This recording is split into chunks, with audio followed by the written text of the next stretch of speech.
todos os dardos inflamados do maligno.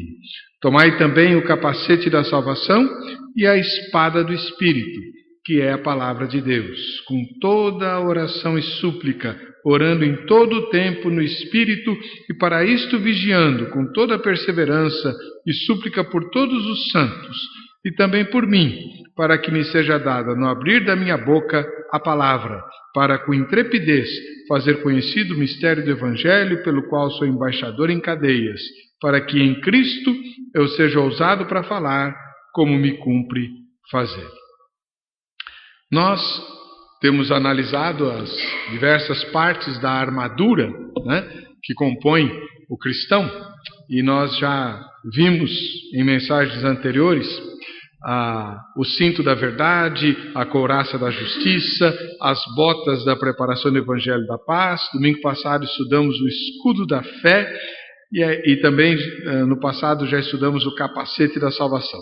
Ficou faltando a espada do Espírito, que é a palavra de Deus. Eu pastoreei uma igreja que tinha um diácono muito metido engraçadinho, e ele sempre tinha uma piada para contar.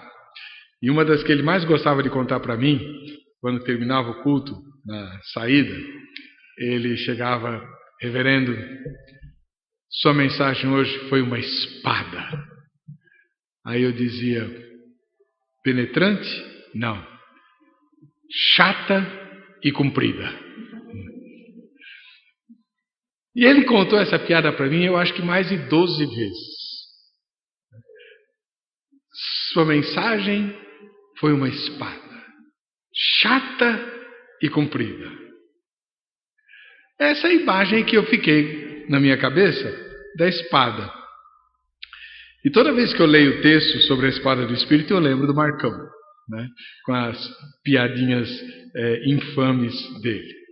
Mas a verdade é que a espada faz parte da armadura do cristão e tem peculiaridades muito específicas. Ela não é só para ser comprida e chata. Ela deve ser eficiente.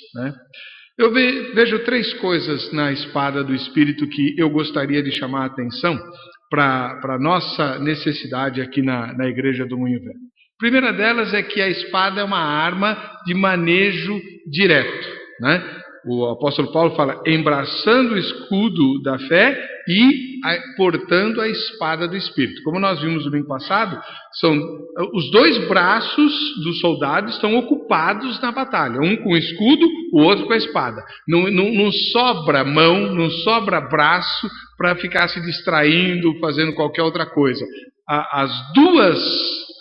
Os 2 lados do corpo estão envolvidos na batalha. E a espada, ela é uma arma para batalha de corpo a corpo.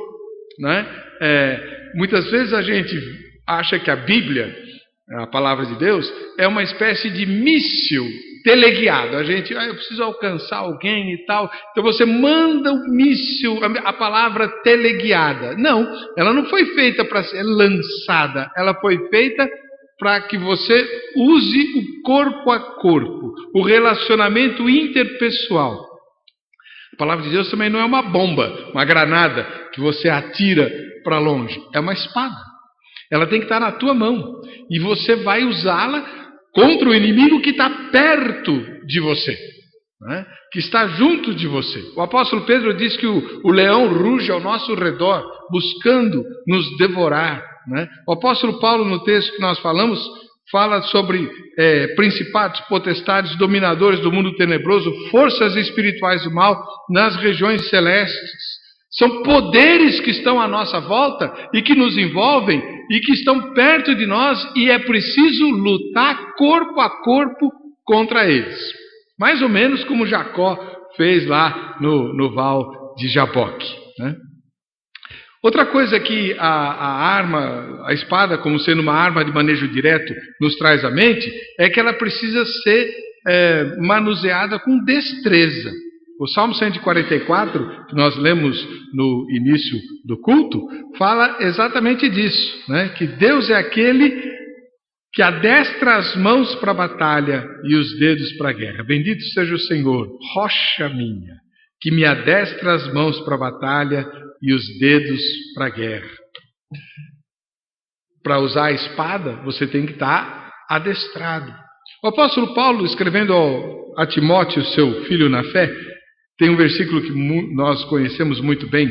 Na segunda carta, no versículo 15 do segundo capítulo, diz: procura apresentar-te a Deus aprovado, como obreiro que não tem de que se envergonhar, que maneja bem a palavra da verdade.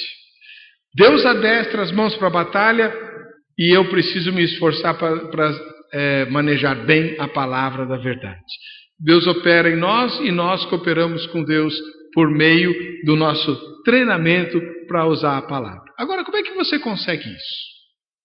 Como é que você consegue manejar bem a palavra da verdade e ser adestrado na sua mão, nos seus dedos, para a batalha? Muitas vezes a gente imagina que isso vem de forma mística. Isso é muito comum no mundo pentecostal, avivado, né? Eu vou me consagrar, eu vou orar, vou jejuar, vou fazer vigília, vou buscar, né? E a ideia que se tem é que fazendo isso, de repente, vem um poder, vem uma sabedoria, vem alguma coisa do céu e você aprende sozinho, sim, do nada, por osmose, né? Não é sempre assim que Deus faz as coisas. Ele pode fazer. A gente chama isso de revelação. Mas não é assim sempre. Normalmente, você precisa se envolver para conseguir essas coisas. Por exemplo, você precisa conhecer a palavra de Deus. A espada é a palavra de Deus, está escrito aqui, né? Embraçando sempre o escudo da fé e a espada do Espírito, que é a palavra de Deus. Você precisa conhecer essa palavra. Como é que você vai manejar bem alguma coisa que você não conhece, né?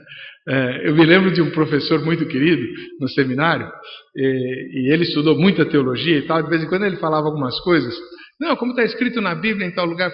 Não, reverendo, isso não está na Bíblia. Não está? Não, não está. Mas devia estar, né?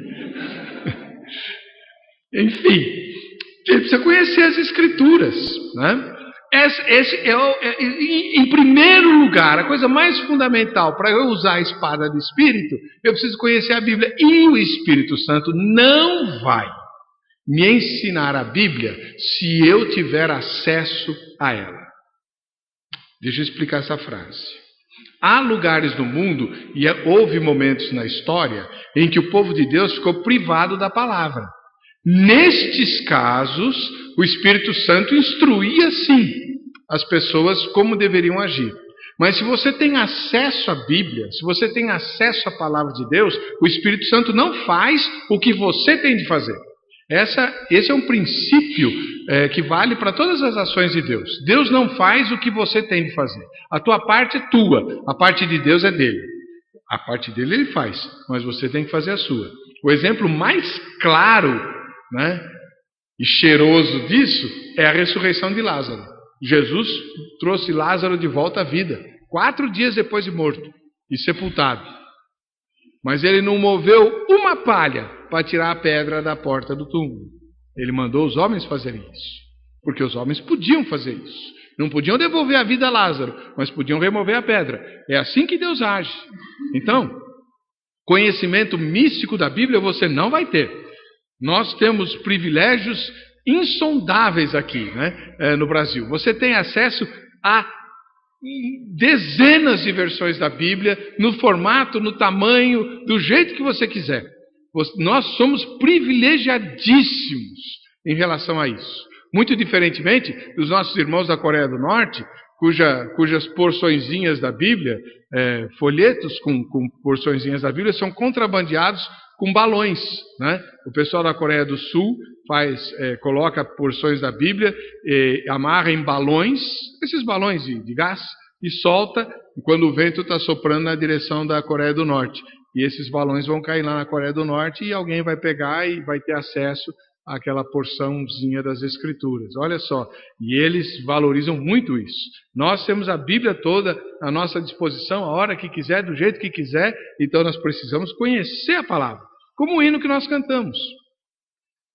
Conta-me a velha história. A Bíblia é a velha história. Nós temos que ter interesse em conhecer a história da Bíblia, em entender o que ela narra. Não, é óbvio que existem passagens difíceis, obscuras, complicadas, há trechos até chocantes, né? Lembra das minhas mãe e filha, alunas minhas, que ficaram chocadas com o livro de Juízes, a ponto da menina de 18 anos não conseguir dormir mais sozinha? Lendo a Bíblia, hein? O livro de Juízes. Tem passagens fortes nas Escrituras, tem. Mas nós precisamos conhecer a velha história, conhecendo o Deus da palavra, né? E conhecendo a palavra de Deus. Sabe que são coisas diferentes, né? Conhecer a palavra de Deus é uma coisa, conhecer o Deus da palavra é outra, e as duas coisas são importantes. Porque se você só conhece a palavra de Deus e não se envolve com o Deus da palavra, você se torna um legalista, um fariseu, ou então um servo de Satanás. Satanás conhece muito bem a palavra de Deus, mas ele não se envolve com Deus. Os legalistas inimigos de Jesus conheciam muitíssimo bem a palavra de Deus, mas não se envolviam com Deus. Esse é o grande perigo de quem vai para o seminário. Começa a desvendar os mistérios da Bíblia e paulatinamente pode, se não vigiar, acabar caindo nas armadilhas e ciladas do inimigo, afastando-se do Deus da Bíblia e conhecendo apenas a Bíblia de Deus. Por isso, é fundamental que nós nos envolvamos com o Senhor enquanto lemos a Bíblia. E uma das maneiras, aliás, eu acho que uma das razões para a Bíblia ter algumas dificuldades é para você ir a Deus perguntar. Você lê alguma coisa, mas, Senhor, como que isso aqui está aqui? Por que isso aconteceu? Como foi que isso, ou o que significa isso? Você ora a Deus, se você for sincero, Ele vai responder para você. Ele vai responder. E você vai dizer, pois é. Porque a palavra de Deus é uma dinâmica. Não é apenas algo frio da letra da lei, mas é algo dinâmico que traz vida. E por isso, precisamos nos envolver com ela e com os seus ensinamentos. Eu vou fazer uma proposta que eu mesmo vou adotar. Preparando essa mensagem algum tempo atrás, eu pedi direção a Deus. E o Senhor me mandou fazer uma coisa que eu nunca tinha feito, né? O Espírito Santo me orientou a estudar o Salmo 119. Salmo 119 é o maior capítulo da Bíblia, todo mundo sabe, é muito grande, e ele é dividido em porçõezinhas. Então você pega uma porçãozinha daquela e estuda. Quando você entender aquela porçãozinha, passa para a segunda e assim vai. E eu vou fazer isso com o Salmo 119. Por quê? Porque o Salmo 119 é uma longa oração exaltando a Deus pela sua lei, pela sua palavra, né? O versículo 18, um dos mais bonitos, diz assim: desvenda, Senhor, os meus olhos, para que eu contemple as maravilhas da tua lei. Quando a gente fez aquele exercício de ler a Bíblia toda no ano, no boletim saíam as porções, né? Quando a gente chegou no livro de Levítico, misericórdia, eu me lembrava muito desse versículo. Cadê as maravilhas da lei de Deus nesse texto chato, né? Cheio de minúcias, cheio de detalhezinhos. Como é que se traduz detalhezinho em Libras? Isso é detalhezinho? Cheio de detalhezinhos. Tá bom, tá certo, né? E eu lembrava que o salmista gostava disso aqui. Aí eu comecei a clamar a Deus, para fazer o que eu acabei de dizer. Senhor, por que o Salmo 119 fala tanto que a tua lei é maravilhosa, e eu estou lendo isso aqui é muito chato? Qual é a aplicação que isso tem? E Deus me dava.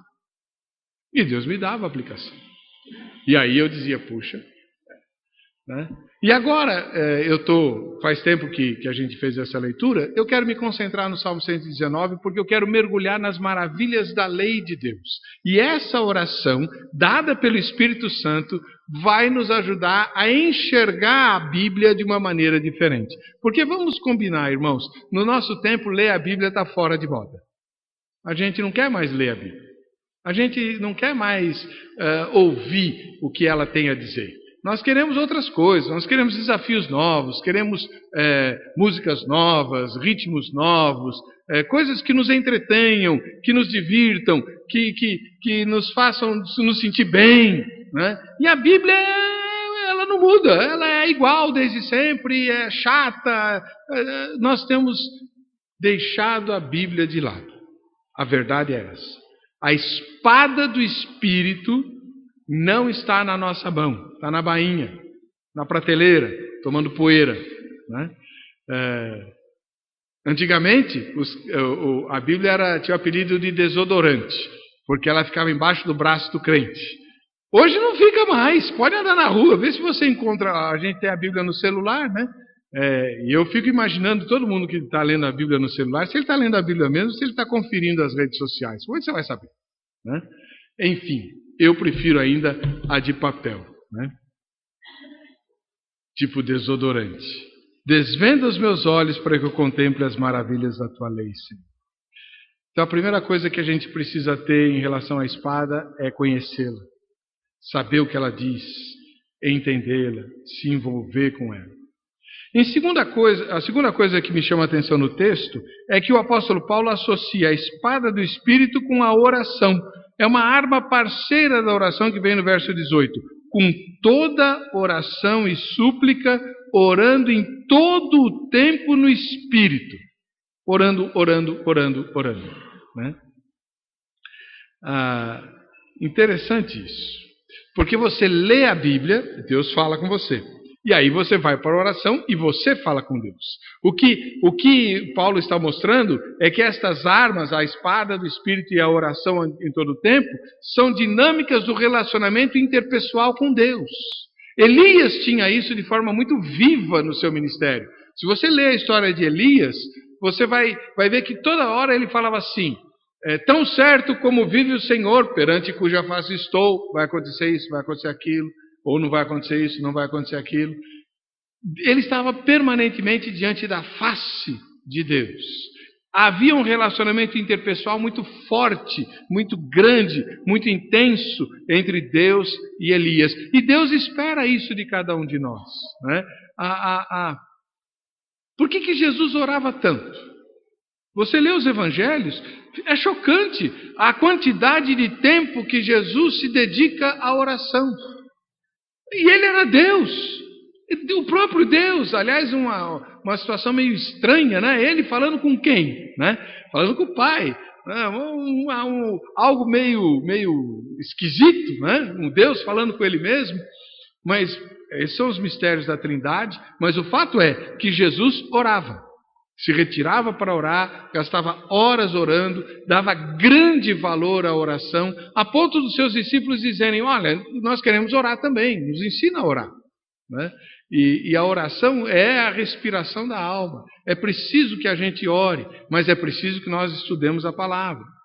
Tem muita gente, sobretudo em alguns meios, que gosta muito de levar tudo para Deus, mas não quer saber o que ele tem a falar. Né? Não quer ouvir a Bíblia, não quer se envolver com a palavra. Na nossa realidade, as reuniões de oração são sempre as menos frequentadas. Né?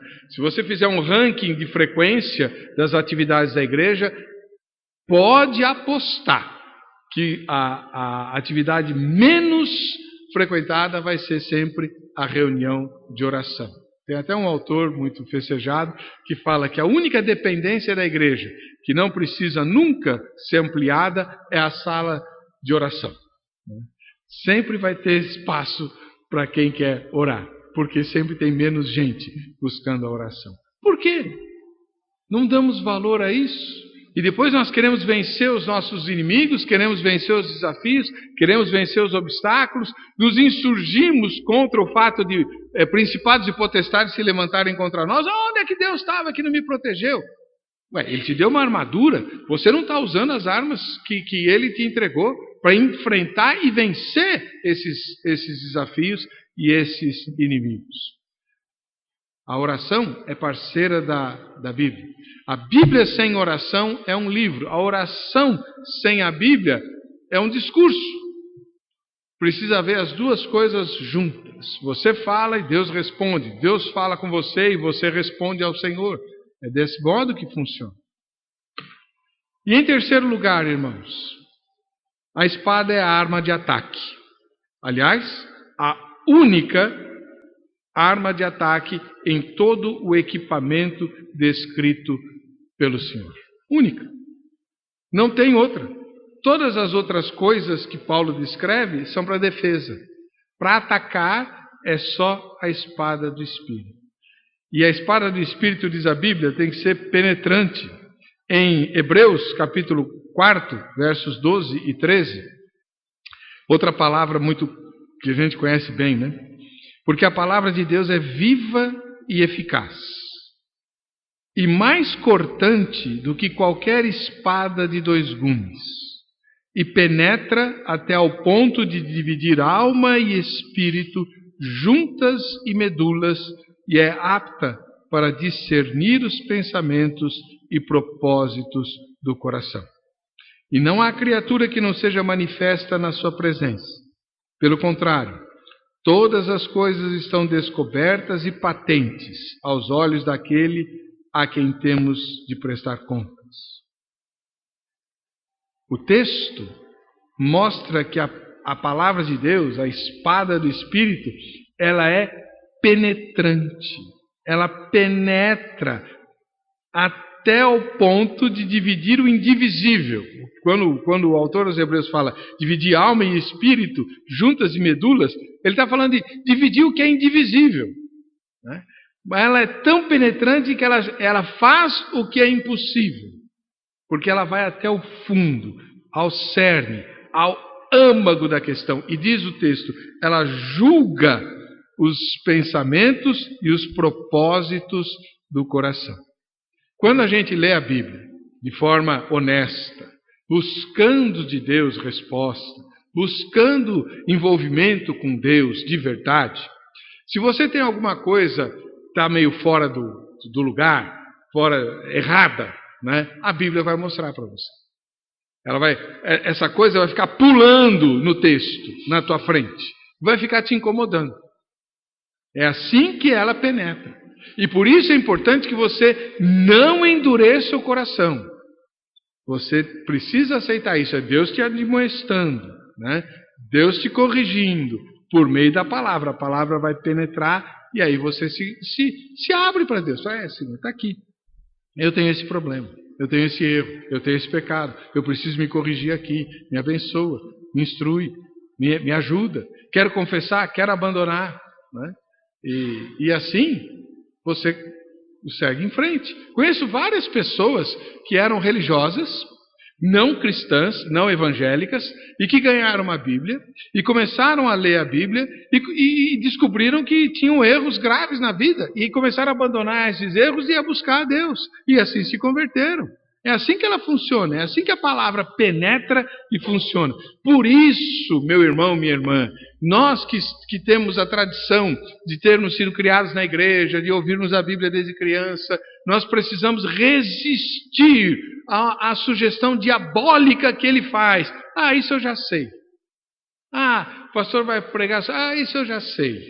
Já conheço essa passagem, já conheço essa parábola, Isso é mentira do diabo. Ele não quer que a palavra penetre e te incomode de algum modo para que você se corrija, modifique a sua vida e passe a ser obediente a Deus.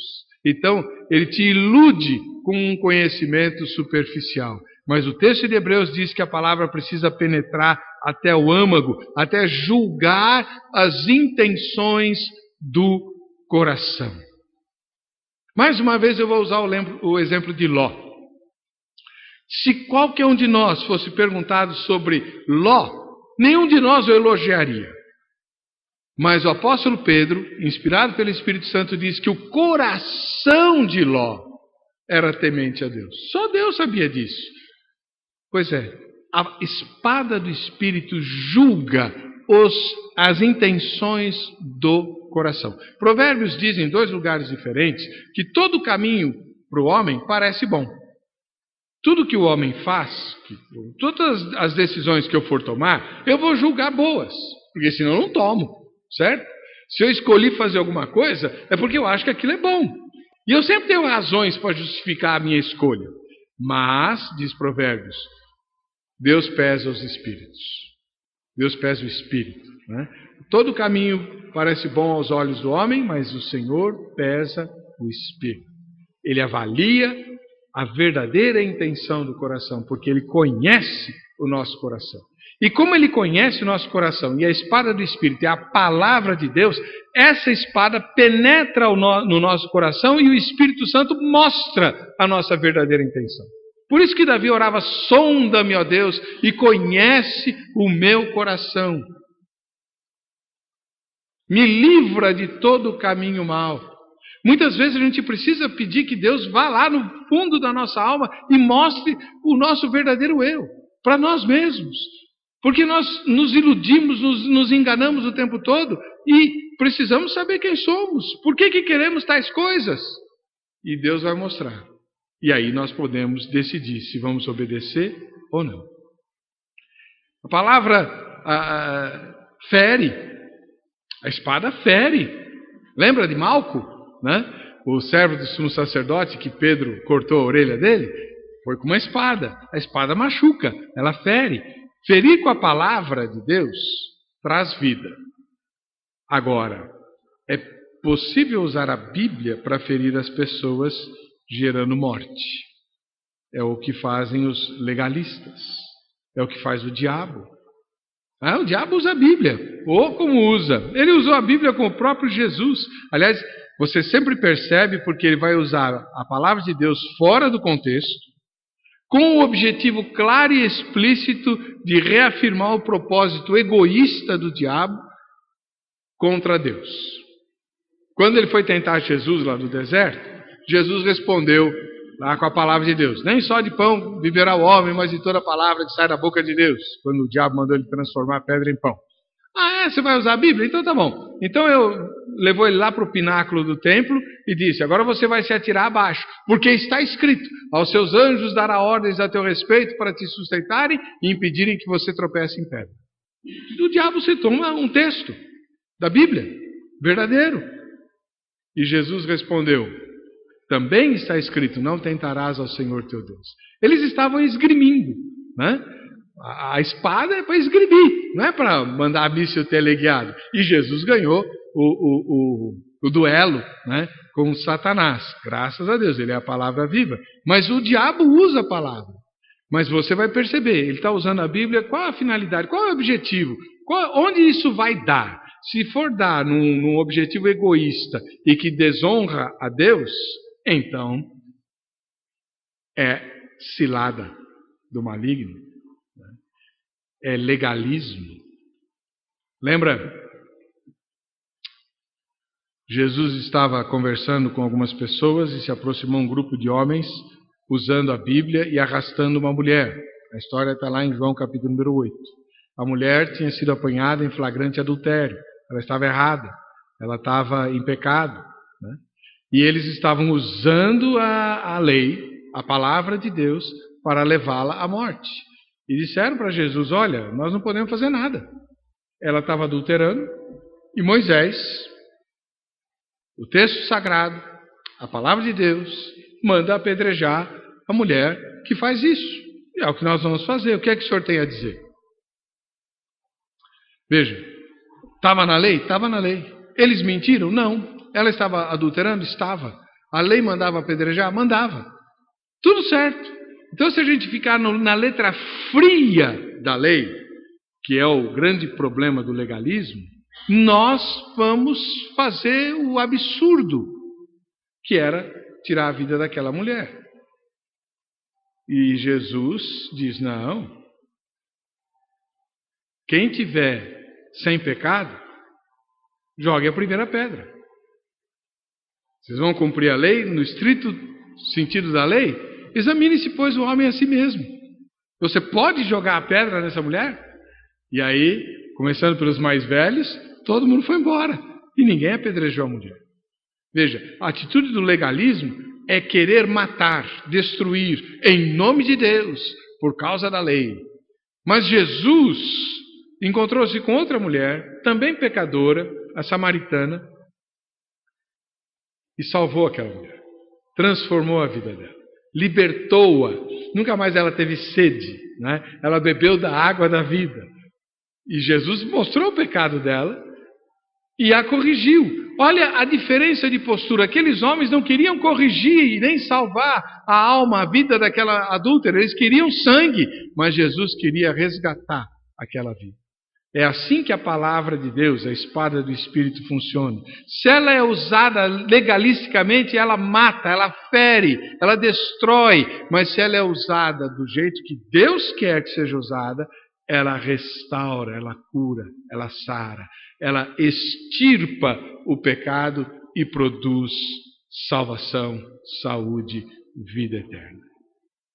Nosso objetivo, irmãos, é tomar toda a armadura de Deus. No versículo 11 de Efésios 6 diz: revesti-vos de toda a armadura de Deus, para poderes ficar firmes contra as ciladas do diabo. O inimigo ataca, sem descanso. E se nós estivermos desprotegidos, ou despreparados, ou desmotivados, nós vamos sucumbir aos ataques dele. E a espada é feita para nós contra-atacarmos. E eu quero terminar lembrando uma promessa do Senhor Jesus que é maravilhosa. Muitas vezes nós a entendemos errado. Já falei dela várias vezes aqui. Jesus estava feliz da vida porque Pedro tinha confessado que ele era o Cristo, né, o Filho de Deus vivo e tal. E ele disse: tu és Pedro, sobre essa pedra edificarei a minha igreja. E ele disse: as portas do inferno não prevalecerão contra ela. Muitas vezes eu li esse texto imaginando o inferno tentando invadir a igreja e as portas da igreja resistindo ao inferno. Não foi isso que Jesus falou, é o contrário. É a igreja saindo em direção ao inferno, o inferno se trancando com medo da igreja e as portas do inferno não conseguem resistir, porque nós vamos saquear as almas que o diabo mantém lá dentro. A armadura que o Senhor nos dá e a espada do Espírito são instrumentos para nós fazermos isso, invadirmos o território de Satanás e saquearmos o nosso inimigo para trazer essas almas para o reino de Deus, o reino da luz. É isso que Ele espera de nós e é isso que eu espero que nós façamos, no nome de Jesus. Amém.